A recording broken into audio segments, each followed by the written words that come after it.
What would you say is more food?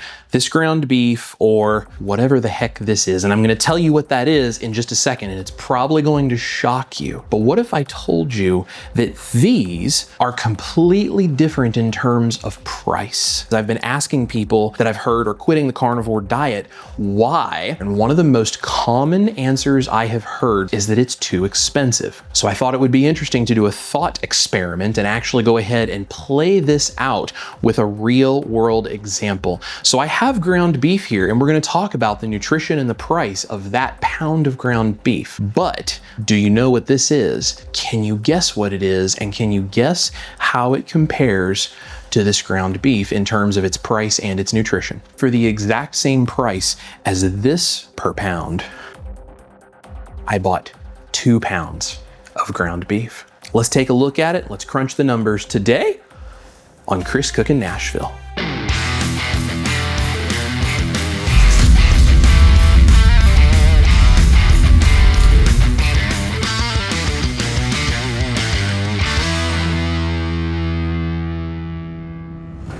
This patty is an entire box of cornflakes. Now, I am not in any way affiliated or endorsed by Kellogg's or any of this other stuff. This is purely my own experiment and commentary. I just wanted to show you what's actually in the food. If you're considering eating a low carb diet, I want to show you how affordable it can actually be. I'm not only going to break down why the cereal is inferior nutritionally, but also from a financial standpoint, why this is the smart way to go to feed yourself and your family. Stick around to the end of the video because I'm going to show you a simple way that you can take this pound of ground beef and upgrade it for half the price of this cheap box of cereal. I'm curious what a box of cornflakes actually looks like, because if we're going to compare how much food each one is, we got to know. So let's go ahead and open this up and let's see what the whole box looks like.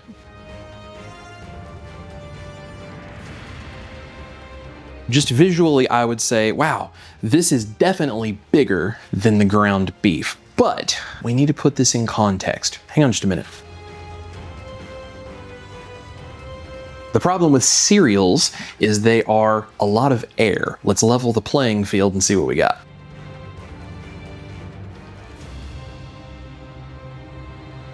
Now on the surface, that looks like a little over 2 liters or 64 ounces or 8 cups of food, but I don't think that's the case.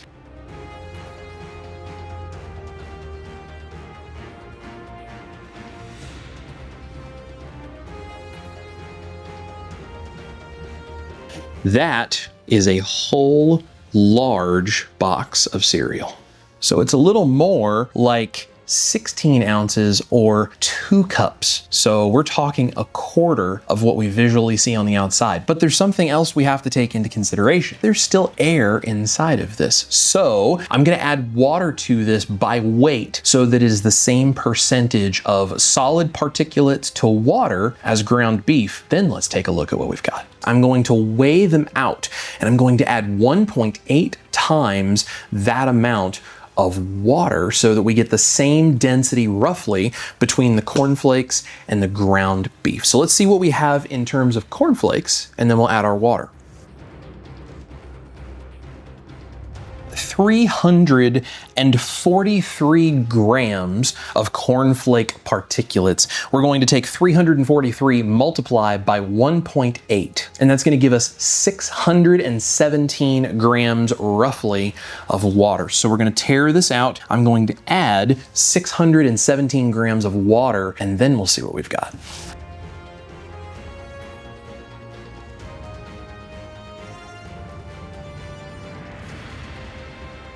We're gonna let this sit here and absorb that water fully, and I'll compress it down to where it's kind of the same density as ground beef and show you side by side. But while we're waiting on that, I'm gonna put the macro comparison of the pound of ground beef and this whole box of cornflakes on the screen for you. And then we're gonna talk about the price comparison for each of those amounts of those macros and what you would have to do to try to get anywhere close to those macros if you were doing this kind of food instead of the ground beef.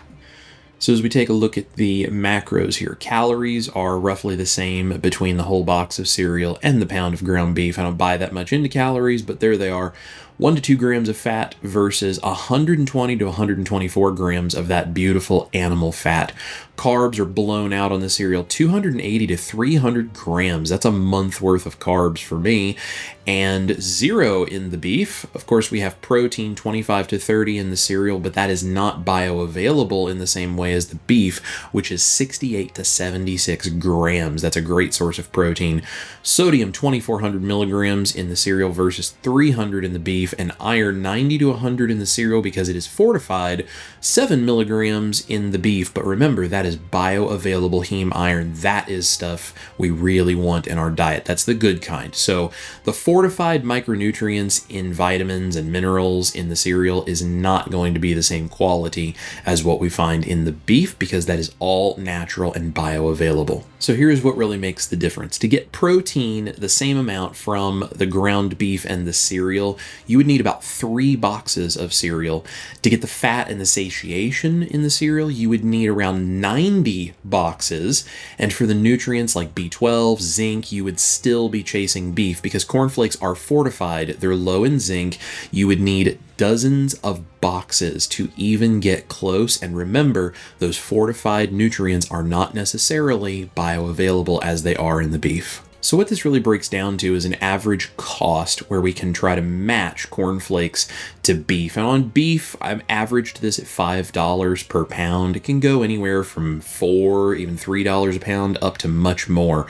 But if you try to match that nutrient profile with cornflakes, you're looking at the name brand of cornflakes costing you $17.82 or the generic brand $8.91. That's the most expensive beef that I can get here locally. If you're trying to match fat, you're looking at name brand $528.14 in cornflakes or the generic brand $263.82 of cornflakes just to match the macros of beef. So I think it's pretty clear that ground beef is the winner here, anywhere from $3 to $7 per pound for the cheaper beef that you can get at your local grocery store, and you are massively outperforming cereal or these quote-unquote cheap foods on the macro level. So price per macro, would you rather spend $3 to $7 or would you like to spend anywhere from $200 to $500 to get the same quality of nutrition for your body? I think it's pretty clear. Beef is our winner. To feed your body properly, you need so much more of this than you do this. The optimal choice is to buy even the cheapest ground beef, the hot dogs, the bologna, the canned meat, whatever you can find and whatever you can afford, you are going to get significantly superior nutrition. Even not on sale, 1 pound of this ground beef is still cheaper per macro by far than any of the boxed cereals. This is not worth spending your money on, and it doesn't smell or really look very appetizing.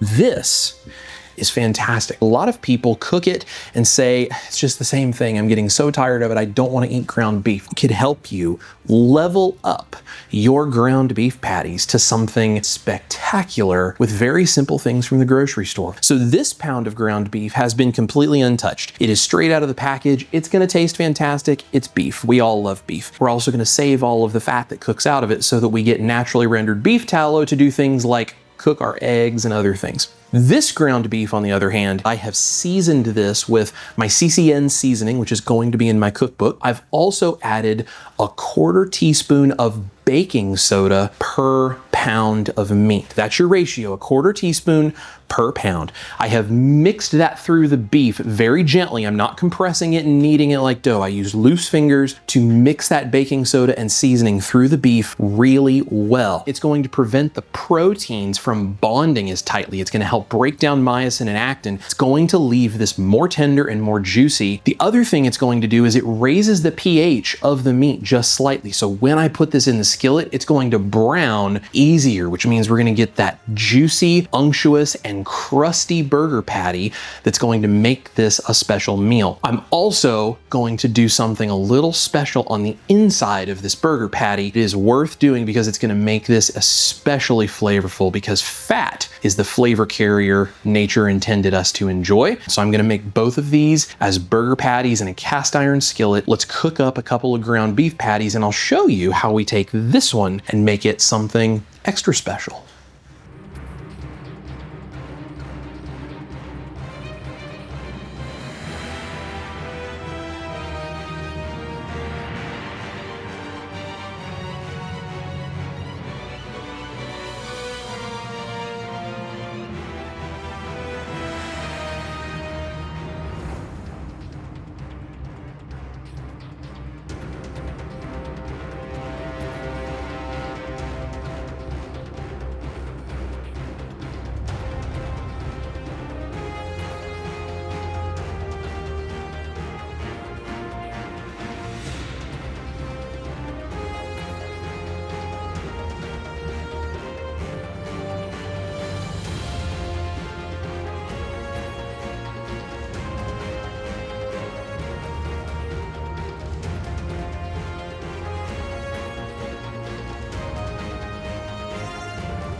That monstrosity, whatever that is over there, I don't think I want to try that. I don't. It looks like Play-Doh. Yeah, kind of feels like Play-Doh. We're going to start here. So this is the regular beef patty, and then this is the one that's elevated. So try it, see what you think. That cast iron does such a good job. It has a really nice outer crust. The inside is juicy and tender. Love your seasoning. Delicious burger patty. Now we're going to try the ultimate version that I did. I have to wait for my mouth to... Oh my gosh. Whoa. Wow. That is a huge difference. That is some flavor. Wow. I mean, both are incredible. This though is just the crust on the outside of the beef patty. The inside though, when you take a bite, it is just like this flavorful, buttery kind of texture on the inside, juicy, tender meat. I mean, the crust on it is also crunchy. That baking soda makes such a big difference in terms of the browning, and it lets it crust in a completely different way. And using a larger skillet like I do, bigger than you think you probably need, is actually helpful as well. Because it is so crusty on the outside. It's like I'm eating something totally different, and it's absolutely delicious. Like, wow. This is beef. You can do, if you're okay with it, chicken and pork even cheaper per pound than you can do beef. Especially when you can elevate it like that, there's no reason to eat stuff like that out of a box. There really isn't. I think we're going to also share a few things with our band members. That's our private community. It's linked down below. This is Chris Cook in Nashville, the beautiful Ash Taylor. You guys eat your meat because it's cheaper than the junk. Love your life. You got to go check out this video right over here. It's like Play-Doh. Did you ever play with Play-Doh when you were a kid? You're playing with your food. I am playing with it. It's not food. It's a valid point. Yeah.